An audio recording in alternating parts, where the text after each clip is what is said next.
Le cinéma réunit les familles, les couples et les jeunes depuis plusieurs décennies. Mais quel est l'avenir de cette industrie? On en parle à Génération Z, on s'exprime.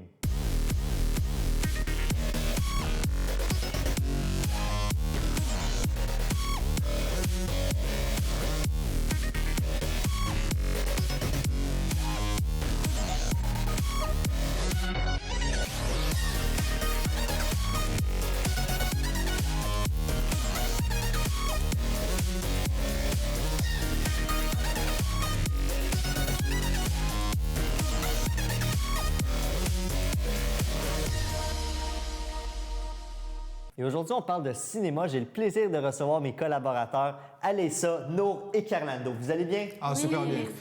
Parfait. Et notre invité, c'est un chroniqueur cinéma à l'émission Laval et compagnie à TV Laval, Monsieur Nicolas Vincent Poirier. Bonjour, Monsieur Poirier. Salut! Merci beaucoup de participer à l'émission d'aujourd'hui. Ça fait plaisir. Et notre sujet d'aujourd'hui, c'est le cinéma. Est-ce que vous aimez ça, les jeunes, le cinéma? Ah, moi, j'adore ça. J'ai fait mes études là-dedans. Pour de vrai? Ouais. Donc, tu es un vrai passionné du Un cinéma. vrai passionné du cinéma. Et vous, est-ce que vous regardez souvent des films? Vous allez souvent au cinéma voir les nouvelles représentations? Moi, je regarde souvent des films et des séries. Je suis abonnée sur Netflix, alors disons que ça fait partie de ma vie quotidienne. OK. Et toi, Alessa? Moi aussi, ça fait pas longtemps que je me suis abonnée à Netflix. OK. Puis, mais je suis plus fan de séries que de cinéma. Ça m'arrive quand même d'aller au cinéma voir des films qui m'intéressent, mais plus du côté série. Exact. Donc, on peut dire que ces temps-ci, les gens vont peut-être moins au cinéma. Je ne sais pas, vous allez peut-être me corriger, M. Poirier, mais les gens aujourd'hui, surtout les jeunes, s'abonnent à Netflix, à d'autres plateformes pour regarder des films sur le web. Est-ce que vous le remarquez, vous?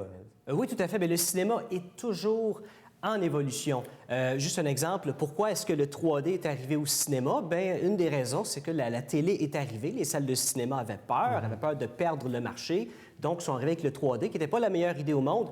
Mais bon, pour ce qui est de Netflix, eh bien, le cinéma s'en va vers ça, s'en va vers le web, vers le numérique. Donc, il faut trouver des moyens pour arrêter le téléchargement illégal de films. Donc, Netflix, c'est une très bonne solution. Et maintenant, c'est le seul gros joueur majeur dans cette industrie-là. Donc, évidemment, ça va changer. Il va y en avoir d'autres qui vont se rajouter. Mais pour l'instant, tout le monde est abonné à Netflix parce que c'est les seuls plus gros de l'industrie. Disons. Exact. Puis c'est les plateformes les plus disponibles. Mais est-ce que tous ces changements-là, c'est causé par les jeunes qui ne vont plus dans les salles de cinéma, qui ne vont plus débourser une douzaine de dollars pour aller voir les films? Moi, je pense pas. Au contraire, je pense que le cinéma se porte extrêmement bien.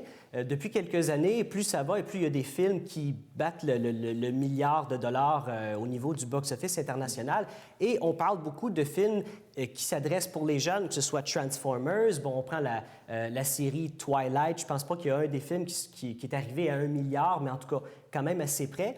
Le cinéma est de plus en plus orienté vers les jeunes. Et pourquoi? C'est parce qu'on est dans une ère de blockbuster en ce moment.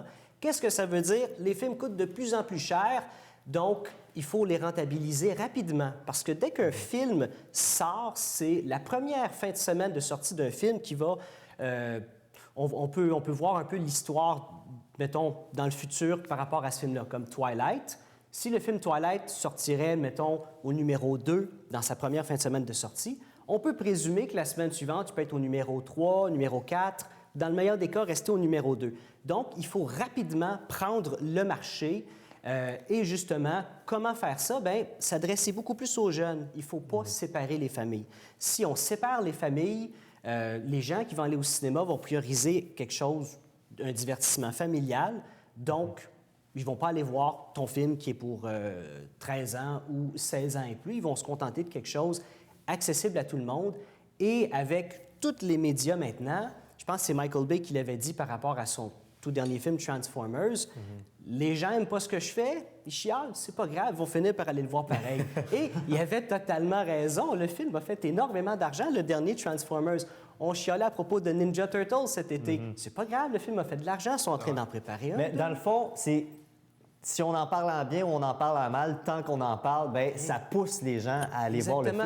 Mais il n'y a pas juste ça. On prend Transformers. Transformers, il y a des jouets, il y a des émissions télé, il y a toutes sortes de trucs Transformers.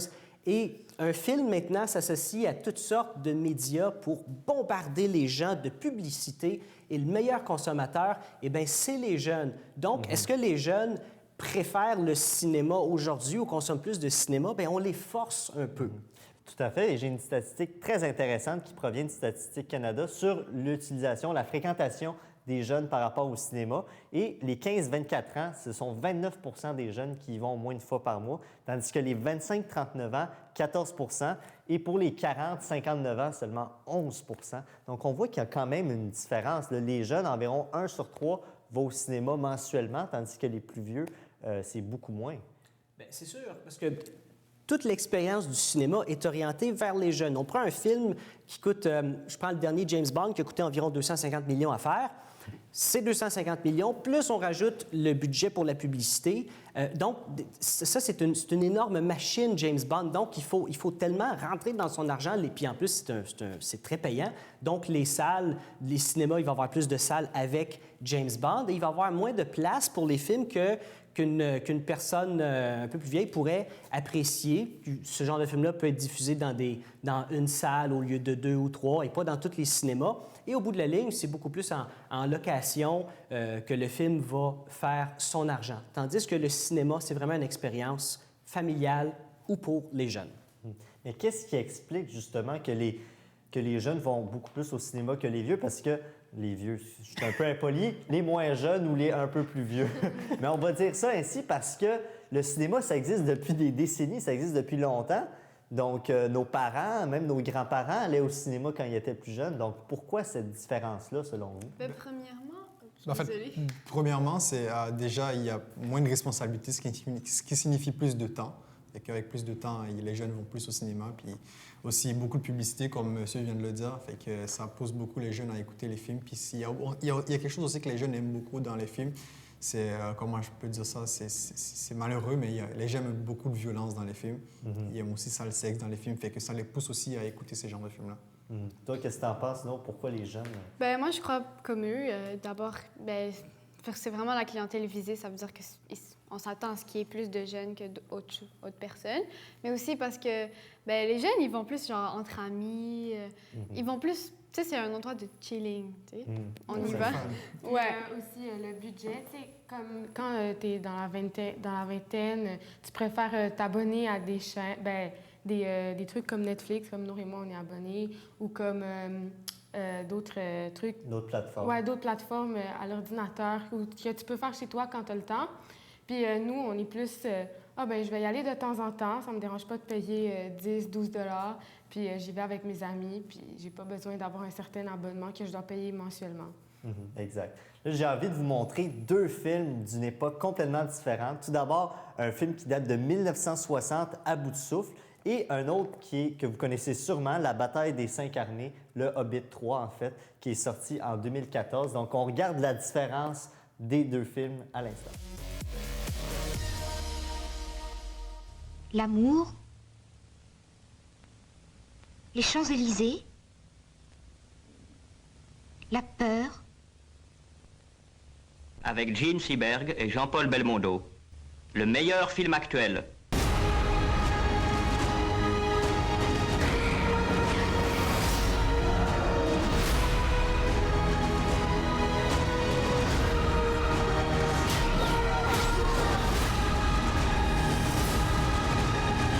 Vous ne devez répondre qu'à une question. Comment ce jour finira-t-il ?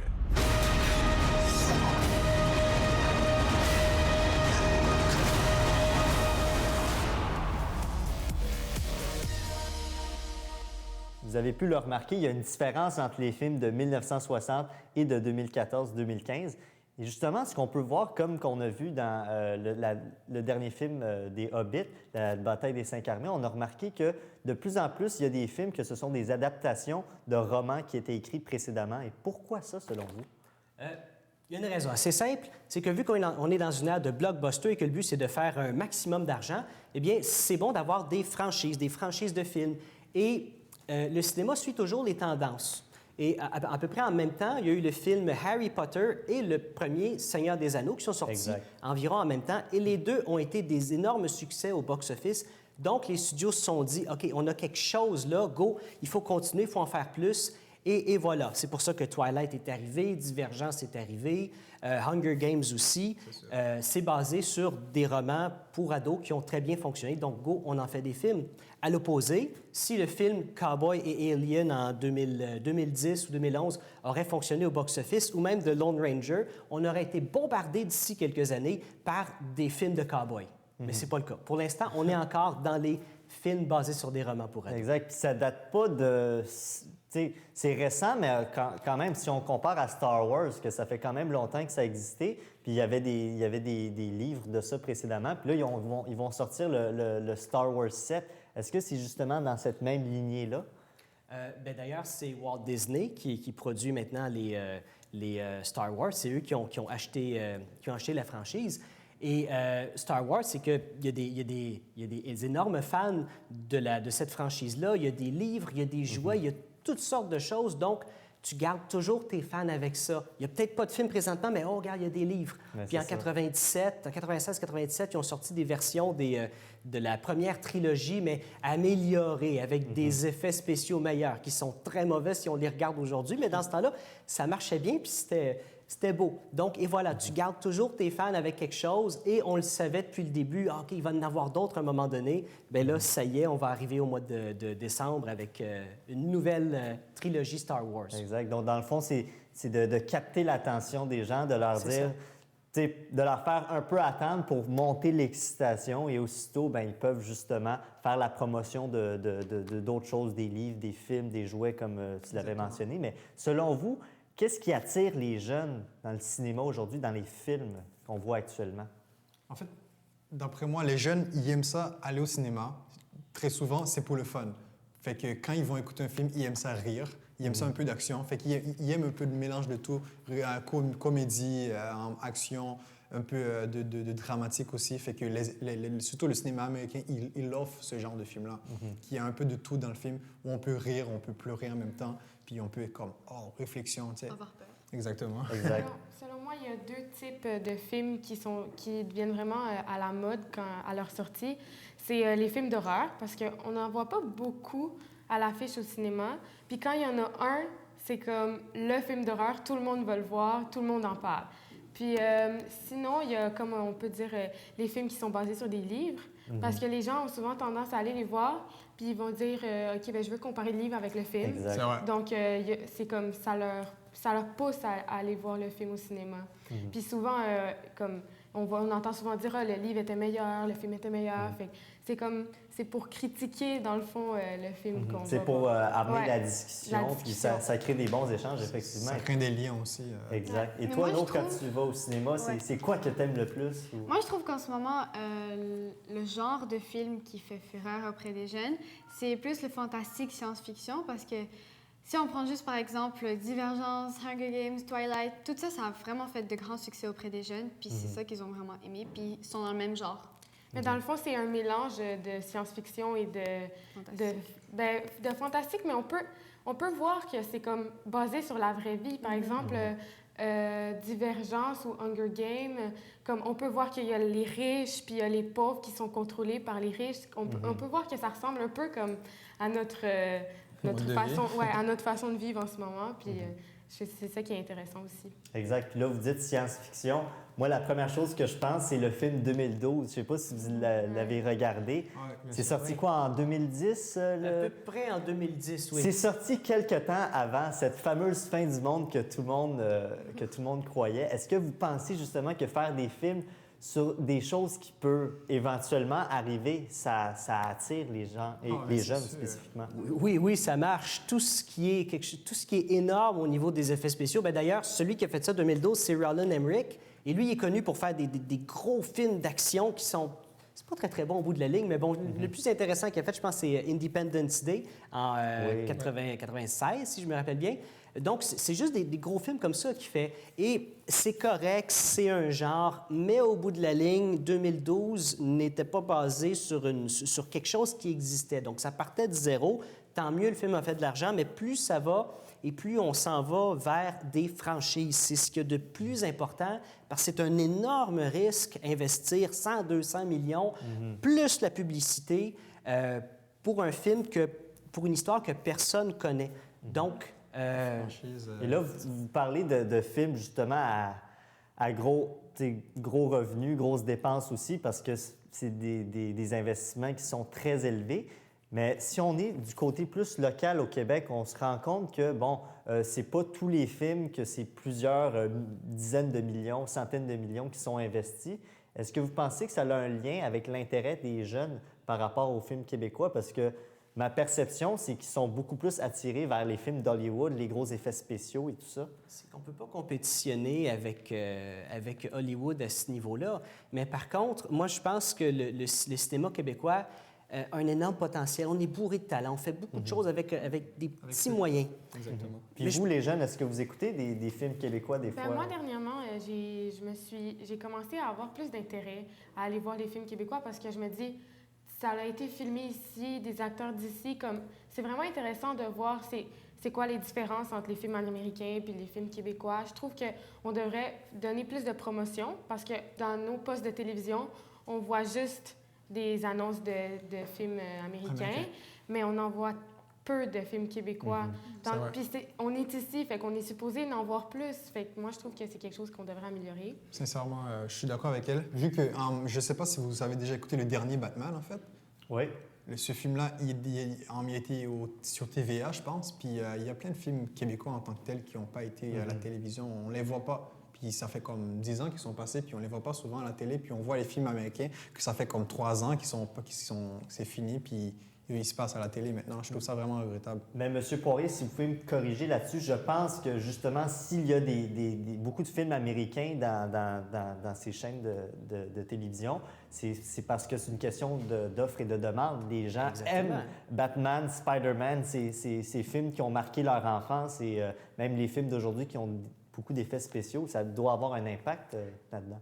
Oui, c'est sûr. Et si je reprends par rapport au cinéma, je pense que c'est en novembre 2012, le film Easy Mézac est sorti. Et entre à une semaine d'intervalle, il y avait Twilight et James Bond. Donc, c'est sûr qu'il y a une partie du public qui vont aller voir Twilight, une autre partie James Bond. Il reste un tout petit pourcentage qui va aller voir Easy Mézac. Et le film était bon. Mais le problème, c'est que, justement, on fait compétition à ces gros films-là et peut-être qu'on ne distribue pas les films québécois au bon moment au cinéma. Exactement. Entre deux gros blockbusters américains, peu importe quel film québécois est présenté à l'affiche, des bonnes chances qu'ils ne fassent pas tant d'argent que ça. Exact, donc c'est ça. Il y a aussi la promotion, je veux dire... c'est très important. Oui, la promotion, c'est sûr, ça a un grand rôle à jouer, dépendamment du type de film. Maintenant que j'ai eu votre opinion sur le cinéma, j'aimerais ça avoir l'opinion des jeunes. Qu'est-ce qu'ils en pensent en général? Je suis allé faire un Vox Pop et voici ce qu'ils m'ont répondu. Selon vous, qu'est-ce qui vous attire quand vous allez dans le cinéma? C'est quoi qui vous fait vibrer, là? C'est sûr que c'est l'ambiance. Là, on est habitué aussi depuis qu'on est petit à aller au cinéma pour voir un film. Je trouve que c'est plus agréable, puis ça change plus que quand on est chez nous, là, justement. Je trouve que ça coûte cher, puis comme j'aime mieux être dans mon salon, là. J'aime pas ça qu'il y ait des bancs puis que je puisse pas parler. Il y a beaucoup de choses qui se passent comme Netflix, les téléchargements dans les ordinateurs. Est-ce que ça a un impact sur le fait que les jeunes vont moins au cinéma? Probablement que oui, parce que ça enlève des revenus aux compagnies, puis je sais pas, c'est moins... Ça, c'est gratuit ou moins cher, c'est plus attrayant, me semble, que de payer le plein prix. Selon toi, qu'est-ce qui attire les jeunes en général quand ils vont au cinéma? Qu'est-ce qui attire les jeunes? Bien, je dirais plus le confort puis l'ambiance. Là, c'est plus agréable, t'es plus... Bien, ça dépend aussi pour les films populaires. Là. Moi, je vais seulement, mettons, quand c'est des gros films comme Fast and Furious. Là. Est-ce que, selon toi, le cinéma est là pour rester? Est-ce qu'il y a un avenir pour ça ou pas vraiment? Moi, je dirais avec plus les fonctions comme commander des films sur les télévisions et tout, moi, je pense que ça va s'étendre un peu. On constate que les jeunes aiment beaucoup le cinéma, mais quel est l'avenir du cinéma selon vous? On a parlé de Netflix et de toutes ces plateformes sur le web, mais est-ce qu'il y a un avenir après ça, justement? Bien, moi, honnêtement, je crois que l'avenir du cinéma, ça va être l'Internet. En fait, en ce moment, Oui, les cinémas, ça va bien, les salles, mais je crois que ça va finir par s'éteindre, puis que les gens vont plus payer pour regarder dans le cinéma. Puis aussi, maintenant, les gens ont de plus en plus le budget pour s'acheter des cinémas maison ou des trucs que tu peux connecter à partir de ton ordinateur pour les mettre dans ta télévision, dans ton écran plasma 50 pouces. C'est plus... on le voit de plus en plus. Puis, selon moi, c'est comme ça que ça va terminer. Tu fais un petit sourire qui a Moi, c'est fou ce que je vais dire. Vous allez sûrement me trouver un peu fou. Non, vas-y. Mais tu sais, comme moi, l'avenir du cinéma, vraiment, ce que je vois d'ici 10-20 ans, c'est qu'il n'y a plus de salles de cinéma. Les gens restent chez eux. Déjà que les gens sont déjà encore plus paresseux. Fait qu'ils commandent ça, puis, tu sais, via satellite, quelque chose de même, puis il y a une projection directement chez eux. Êtes-vous d'accord avec ça, M. Poirier, qu'il y aura plus, ou que ce soit dans 10, 20 ou 50 ans, là, qu'à un moment donné, les gens vont rester chez eux, voir le film sur un gros écran, puis les gens n'iront plus se déplacer pour aller voir un film. En fait, je ne veux pas dire un écran, en fait, je veux dire leur mur blanc ou l'affaire en blanc, en fait. Il va toujours avoir ça, mais ils vont l'avoir chez eux, je veux dire. Puis ils vont avoir une projection directement chez eux via satellite. C'est ce que je pense d'ici 20 ans. Moi, je pense que tu as raison en partie, parce que d'un côté, ça fait longtemps que les distributeurs veulent amener des films directement sur le web sans passer par le cinéma. Et on l'a vu avec le film The Interview, qui a débuté, je pense, au mois de fin décembre sur le web en location. Le film a fait énormément d'argent, donc c'est une preuve que ce modèle-là, c'est une bonne option. Mais à l'inverse, les salles de cinéma vont toujours se forcer pour offrir quelque chose de plus. On n'a pas, à moins d'avoir énormément d'argent, on n'a pas un salon qui peut être aussi gros qu'une salle de cinéma et un projecteur de la même qualité. Donc, il va toujours avoir quelque chose qui va nous faire déplacer pour l'expérience du cinéma. OK, on a des cinémas maison. Pendant un bout de temps, il y avait des télés 3D. Tout à coup, les télés 3D sont en train de disparaître un peu. Le 3D est encore quand même assez présent au cinéma. Donc, c'est une expérience qu'on ne peut pas avoir à la maison. Ça change, ça évolue. Excuse-moi, il ne faut pas oublier non plus que le cinéma, c'est une expérience familiale aussi. Fait qu'à la maison, on est déjà en famille. Fait qu'on peut inviter les amis aussi. Fait que je pense que ça peut réellement changer à ce point-là. Les gens peuvent vraiment dire, OK, on va faire ça chez nous, puis ils font juste descendre le rideau blanc, puis le projecteur d'en haut, puis ça coûte moins cher. Sincèrement, 12 $ par jour pour aller écouter un film. Moi, j'allais tout le temps au cinéma, genre 3 fois par semaine. C'est cher, Justement, c'est cher. Mais t'imagines tout cet argent-là, si je le prends et que j'achète un projecteur? Finalement, ça me coûte moins cher. Qu'est-ce que tu allais dire, Alyssa? Selon moi, comme j'ai espoir en l'avenir du cinéma, si le cinéma fait quelque chose de spectaculaire, comme quelque chose qui va changer la pensée des gens, qui va pousser les gens à plus vouloir aller au cinéma, comme par exemple, tu sais, moi, je peux le faire chez moi, je vais être plus confortable que dans une chaise à une place qui veut pas descendre ni reculer, puis les petits-enfants qui me kickent derrière, je préfère être chez nous, dans mon lit. Ou quelqu'un qui te lance un popcorn en arrière. En fait, je pense qu'il y a déjà un cinéma comme ça, c'est à Montréal. En fait, au quartier latin, j'ai vu que les bancs, ils pouvaient reculer et avancer. Ça, j'ai vraiment Mais ça, je vais vous l'avouer, c'est pas nouveau, parce que je me rappelle quand j'étais très jeune, vers 9 ans, 10 ans, mon père nous avait emmenés à Niagara Falls, ma sœur et moi, et il y avait déjà des représentations de films qui ne duraient pas 1h30, 2 heures, mais quand même, je pense que c'était une dizaine, quinzaine de minutes. Ouais. Et c'était justement, les sièges bougeaient, puis c'était vraiment une belle expérience. Donc, justement, c'est une nouvelle technologie qui date de quand même un certain moment, mais dont on fait plus la promotion. Est-ce que ça l'aide, ça? Mais dans le fond, moi, quand je suis allée à Disney, il y avait des cinémas, puis il y avait des films qui étaient présentés, mais c'était plus que du 3D. C'était en 3D, puis on sentait les odeurs. Si quelqu'un... il y avait des souris dans le film, il y avait des souris qui touchaient les pieds, supposément. Tu sais, c'est comme quelque chose de plus poussé, quelque chose qui va comme... vraiment plus pousser les gens à aller le voir, parce que rester simplement... c'est ça. Rester simplement assis dans un siège moyennement confortable, ça va pas inciter les gens à aller voir un film. Même le D-Box, ça pimente un peu. Le D-Box, en fait, c'est une expérience cinéma chez Colossus qui t'aide beaucoup à vouloir aller voir les films d'action, parce que, tu sais, comme à chaque fois qu'il y a quelque chose, ton siège, il se secoue, puis il te met dans l'ambiance en même temps. Mais en même temps, à un moment donné, tu finis par plus sentir. Tu commences à plus sentir l'effet. Donc, dans le fond, je pense que les gens sont en quête, oui, d'une expérience, mais de sensations aussi. Exactement, comme Disney. Sinon, des simples bancs comme 2 places ou quelque chose, ça va comme plus dire aux gens, ah, je veux y aller, je veux voir de quoi ça a l'air. Genre je des veux voir- mini-sofas. Ouais, quelque chose de Ah, spectaculaire. mais tu parles de ça, mini sofa, je vais vous dire quelque chose. Moi, je suis d'origine vénézuélienne, donc je suis allé voir, puis ça fait longtemps, ça fait peut-être 7-8 ans au Venezuela, voir ma famille. Et lorsqu'on est allé voir un film, il y avait le cinéma normal, là, comme qu'on a aujourd'hui, mais il y a aussi le cinéma comme VIP qui appelle là-bas. Et ce n'était que des sofas, pour s'accoter puis être confortable. Puis je comprends pas pourquoi il n'y a pas ça encore au Québec. Est-ce Oui, que... il y en a un. Il y en a un? Il y en a Ouais. un. Avec Il y de en a un. l'alcool, je pense. Hein? Je sais pas, mais je veux y aller. À chaque fois, je me dis, je vais y aller, mais c'est tellement loin. En Mais même je veux temps dire, aussi. on Ça est... arrive sud, est-ce que tu... Ouais, je pense. Mais c'est tellement pas loin. encore implanté comme partout dans les salles de cinéma. Est-ce que vous pensez que des choses comme ça vont C'est pousser sûr. les gens? C'est pas compliqué. Si le modèle marche, si les gens arrêtent d'aller au cinéma et focus sur leur cinéma maison, ils vont faire quelque chose. C'est le modèle avec des sofas qui marche, go, ils vont y aller avec les sofas. C'est pas les sofas, c'est d'autres types de bancs Exactement. ou de gugus. Peu importe Parce ce que que- c'est, ils vont suivre la tendance pour garder le marché. Parce qu'en 2 ans, je veux dire que les cinémas, ils ont tous changé de sofa. Hein. Oui, c'est Ils ont plus tous changé de confortable. son sofa. Les sofas sont plus confortables, puis on peut Mais c'est même plus se confortable, mais bouger je un trouve peu. que le dossier est toujours aussi droit. Non, mais ils doivent quand même garder ça. Hein. Est-ce que vous trouvez qu'on est obligé d'aller dans les sensations, les expériences comme ça pour garder le cinéma ou vous pensez que Ouais, pas je le pense. Oui, parce Oui, que, je pense. à part ça, il n'y a pas grand-chose qui nous pousse à aller payer de l'argent quand tu peux le faire chez toi. Plus confortable. Mais je veux dire, des fois, c'est bon. Monsieur Poirier, vous allez être d'accord avec moi parce que vous êtes un expert de cinéma, vous aimez ça.